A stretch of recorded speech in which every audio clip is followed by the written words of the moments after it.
Imaginons juste un instant rédiger un essai historique ou, je sais pas, participer à un débat à l'université ou même poster une simple réflexion sur les réseaux et réaliser que la moindre petite déviation du récit officiel, ça pouvait mener direct à 10 ans de prison ferme. Ouais, c'est clair que ça fait froid dans le dos, quoi. Totalement. Et aujourd'hui, on ne parle pas d'un scénario dystopique, hein, on explore une réalité juridique très actuelle. On va se pencher sur la publication récente dans le journal officiel algérien d'une loi vraiment stricte qui pénalise et du coup criminalise toute la période du colonialisme français. C'est une bascule vertigineuse. Habituellement, l'histoire, bon, c'est le domaine des chercheurs. Bien sûr. C'est un espace de nuances, tu vois, de réévaluation constante, de débats contradictoires. Mais là, ce texte de loi, il arrache carrément une période de 132 ans des bibliothèques pour l'enfermer dans l'enceinte d'un tribunal. C'est ça, le débat académique est remplacé par un code pénal implacable. Absolument. Et c'est exactement pour ça que notre mission, dans cette exploration en profondeur, et je tiens à le préciser pour ceux qui nous écoutent, ce n'est absolument pas de débattre de l'histoire avec un grand H. Non, pas du tout. Notre rôle ici n'est pas de juger les événements du passé, ni de prendre parti d'un côté ou de l'autre du spectre politique. On reste totalement neutre. Ce qu'on veut, c'est décortiquer la mécanique de ce texte de loi. Ouais, l'aspect purement légal, quoi. Voilà. On va analyser comment un État redéfinit légalement plus d'un siècle d'histoire et surtout comprendre le comment et le pourquoi des exigences, franchement, vertigineuses de ce document. Parce que, tu as raison de le souligner, la mécanique juridique à l'œuvre ici, c'est vraiment le point le plus frappant.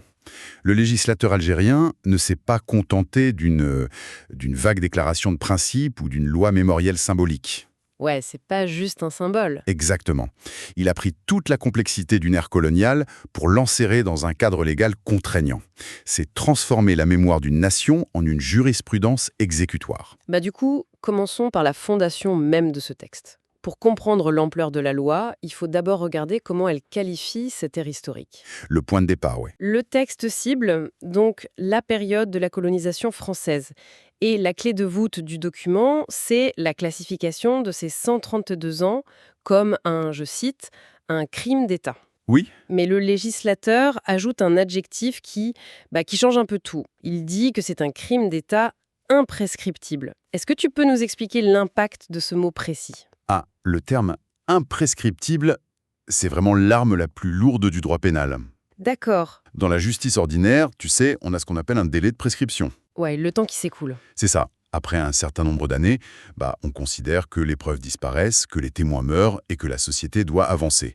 Donc la justice ne poursuit plus. Logique. Mais en déclarant les crimes imprescriptibles, la loi stipule que le temps n'a en fait aucune prise sur la culpabilité. Que l'on soit 1 an, 1 siècle ou même un millénaire après les faits, C'est sans fin, quoi. c'est sans fin, la responsabilité légale reste intacte, entière et perpétuellement jugeable. C'est un peu comme si on prenait le sablier de la justice qui s'écoule normalement grain par grain pour effacer les anciens délits et qu'on le brisait en 1000 morceaux. C'est une super image. Le temps s'arrête. Voilà. Le terme imprescriptible fige ces 132 ans dans un présent juridique perpétuel. Mais techniquement parlant, comment on incrimine 132 ans d'histoire? Qui est sur le banc des accusés dans ce texte, en fait? Et c'est là que le législateur a tissé un filet d'une ampleur sans précédent. La loi désigne des responsables très clairs. On a l'armée française, les autorités coloniales civiles, mais aussi toutes les milices de soutien. Ok. Et surtout, le texte ne s'arrête pas aux exécutants. Il criminalise l'exécution matérielle, mais aussi l'incitation et la simple complicité. Attends, la complicité. Pour être sûr de bien comprendre le mécanisme, ça signifie que la loi refuse de séparer l'acte individuel de la structure qu'il commande. Exactement. L'argument classique du soldat ou de l'administrateur qui dirait je ne faisais qu'obéir aux ordres » ou « je suivais le cadre de l'époque ». Le fameux «je faisais que mon travail». Voilà, cet argument est rendu totalement caduque par ce texte.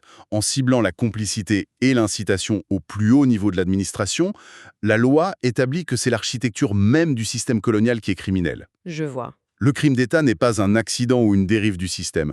Pour cette loi, le système est, par essence, l'arme du crime. Ouais, je vois la logique implacable derrière cette rédaction.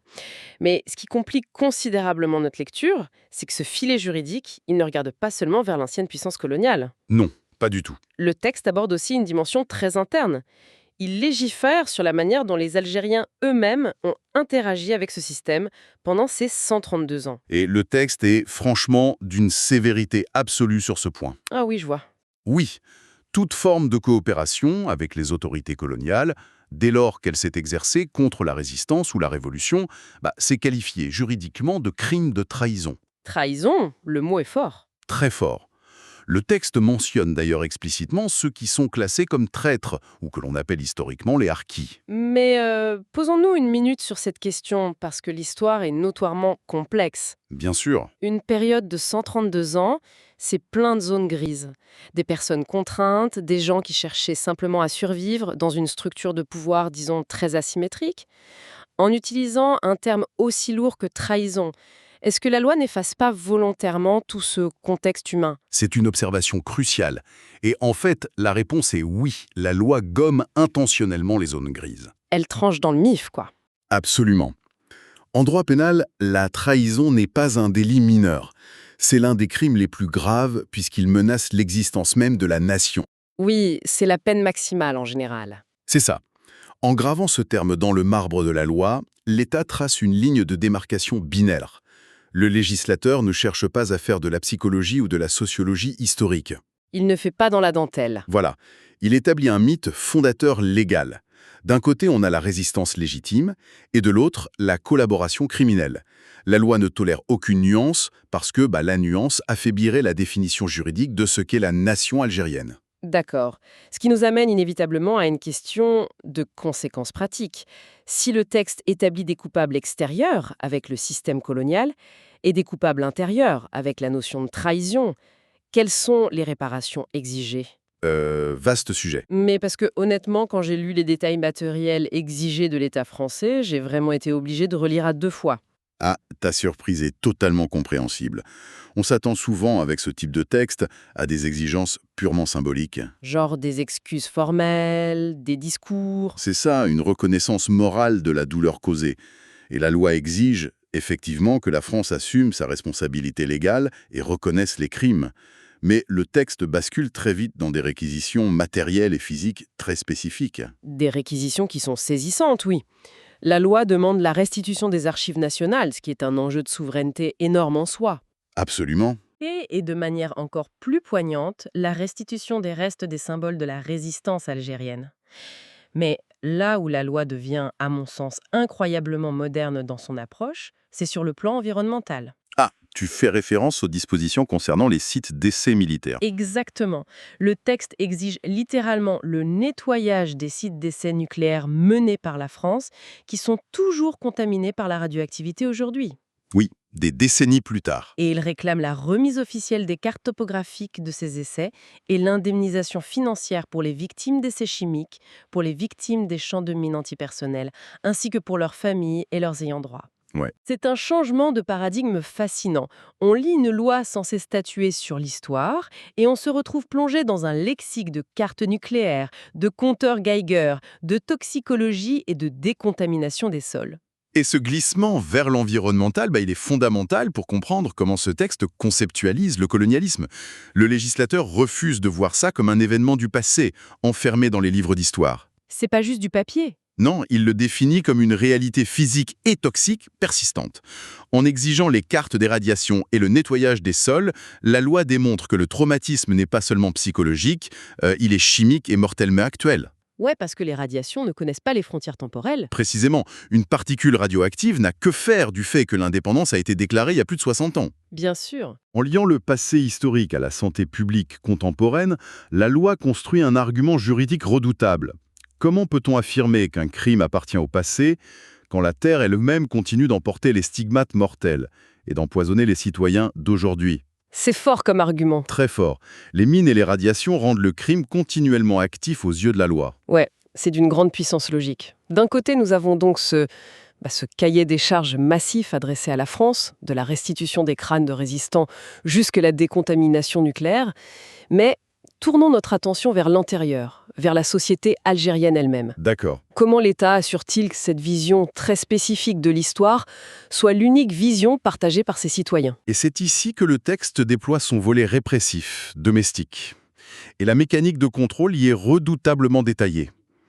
La loi instaure des peines de prison fermes, allant de 1 à 10 ans. 10 ans! Ouais, 1 à 10 ans. Assorties d'amendes pouvant atteindre 1 million de dinars algériens. 10 ans de prison et 1 million de dinars, ce sont des sanctions qui correspondent généralement à des crimes très graves dans la plupart des codes pénaux. Quels sont les actes précis qui justifient une telle sévérité ici? Ces sanctions visent quiconque fait la promotion, fait l'éloge, ou même nie le caractère criminel du colonialisme français. D'accord, le négationnisme en quelque sorte. C'est ça. Mais la véritable force de ce dispositif, elle ne réside pas seulement dans la définition de l'infraction.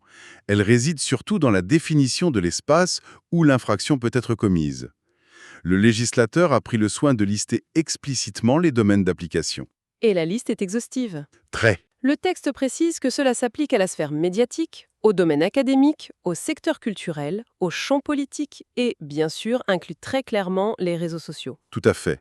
Sont également criminalisées toute forme d'atteinte ou de diffamation envers ceux que le texte nomme les moudjahidines, c'est-à-dire les combattants de l'indépendance. Ouais, et l'inclusion des mots académiques et culturels, c'est vraiment le rouage central de cette mécanique. Pourquoi spécifiquement ces deux-là?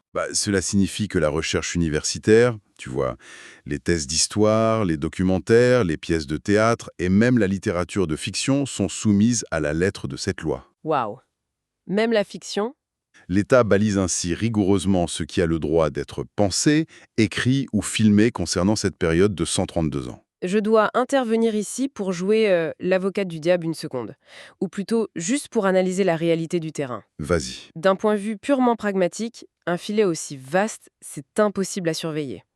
Je veux dire, contrôler chaque conversation dans un amphi d'université, chaque métaphore dans un poème, et chaque tweet ou message posté par des millions de citoyens, techniquement, aucun État ne peut faire ça. C'est vrai. Est-ce que l'objectif réel de ces 10 ans de prison est vraiment de remplir les cellules, ou y a-t-il un mécanisme plus subtil à l'œuvre?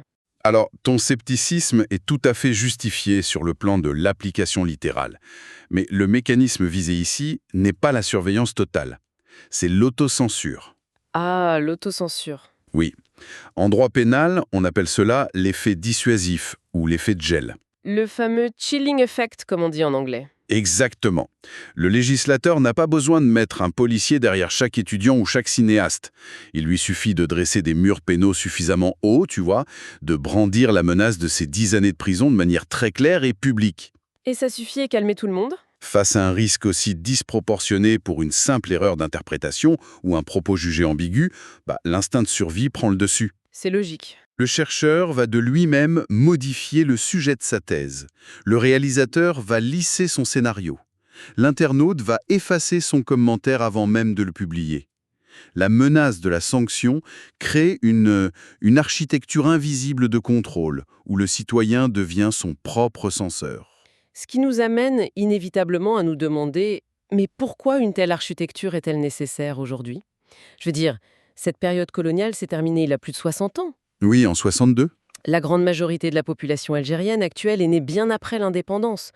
Pourquoi un État ressent-il le besoin vital, en 2024, de construire des murs pénaux aussi hauts autour d'événements du passé? C'est la grande question.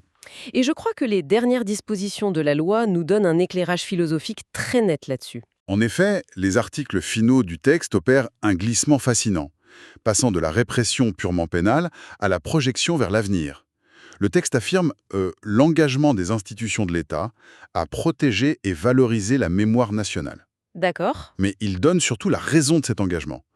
L'objectif explicite est d'assurer la transmission de cette mémoire aux générations futures pour renforcer, et là je cite, l'esprit de la loi, l'identité historique, culturelle et nationale du peuple. L'identité. C'est là que le terme prend tout son poids. On pourrait en fait utiliser l'analogie d'une capsule temporelle, mais pas n'importe laquelle, genre une capsule temporelle blindée. Ouais, très blindé. On a le sentiment que le but n'est pas tant de regarder dans le rétroviseur pour régler des comptes historiques, mais de prendre l'identité nationale, cette identité qui a été forgée dans la souffrance et la résistance, et de la couler dans un béton juridique armé. C'est tout à fait ça. L'État veut s'assurer que face à la mondialisation, face à la fluidité d'Internet, cette définition fondatrice de ce que signifie être algérien soit livrée parfaitement intacte aux enfants de demain. Ton analogie du béton juridique est vraiment très pertinente pour expliquer la mécanique d'État. Pour toute nation émergente ou postcoloniale, le défi majeur, c'est le maintien de la cohésion sociale, à mesure que les témoins directs de la guerre vieillissent et disparaissent. C'est inévitable. Sans ce texte, la mémoire vivante deviendrait de l'histoire pure, qui serait sujette à débat, à dilution ou même à du révisionnisme au fil du temps. Ce qui est la nature même de l'histoire d'ailleurs. Absolument. L'histoire par nature est fluctuante, elle évolue, mais l'État n'a pas besoin de fluctuations, tu vois. Il a besoin d'un socle stable. Et donc il fige l'histoire dans la loi. En sanctuarisant le récit par le droit pénal, l'État utilise cette mémoire comme le ciment exclusif de sa société. Le récit d'un colonialisme qualifié de crime d'État absolu, face à une résistance devenue intouchable, ça devient l'ADN légal du citoyen. C'est dingue quand on y pense. Le texte ne légifère plus seulement sur les morts du passé, il programme le code logiciel identitaire des vivants du futur. C'est une mécanique vertigineuse à analyser. Franchement, si on prend un peu de recul pour synthétiser la trajectoire de notre analyse d'aujourd'hui, pour ceux qui écoutent, on voit clairement comment un simple document juridique parvient à opérer une véritable transmutation de la réalité. Un siècle et demi de complexité coloniale est fondu en un unique crime d'État imprescriptible. Exact. Et on a vu comment cette qualification déclenche une cascade de conséquences extrêmement matérielles, depuis l'exigence de souveraineté sur des archives jusqu'au nettoyage toxicologique de sites d'essais nucléaires pour effacer les traces mortelles du passé. Tout en s'assurant, en interne, que ce récit reste parfaitement étanche grâce à des sanctions pénales redoutables, en utilisant la menace de la prison pour instaurer un climat d'autocensure. Et tout ça pour verrouiller le narratif au nom de la cohésion identitaire. C'est vraiment la démonstration la plus pure de la manière dont le droit peut être utilisé, non pas seulement pour organiser une société, mais pour statuer officiellement sur la nature même de la réalité historique. C'est fascinant. Et cela nous amène à une réflexion finale, une question qui mérite vraiment de résonner bien après la fin de cette exploration. On a souligné l'inclusion très spécifique des domaines académiques et culturels parmi les cibles de cette loi pénale. Oui, un point crucial. On a décrit ce musée de l'histoire dont les portes ont été verrouillées et où le code pénal monte désormais la garde devant les vitrines. La question qui se pose alors pour la société visée par ce texte est la suivante. Quand la recherche minutieuse des historiens, quand les débats passionnés dans les amphithéâtres et quand l'expression créative des artistes sont strictement encadrés par la peur d'une peine de 10 ans de prison, comment la compréhension intime et profonde de ces 132 ans d'histoire pourra-t-elle véritablement évoluer au sein des futures générations ? Si la loi fige la mémoire pour la protéger, que reste-t-il de la liberté de l'explorer par soi-même ? C'est une interrogation que ce texte, par sa nature même, laisse entièrement ouverte pour l'avenir.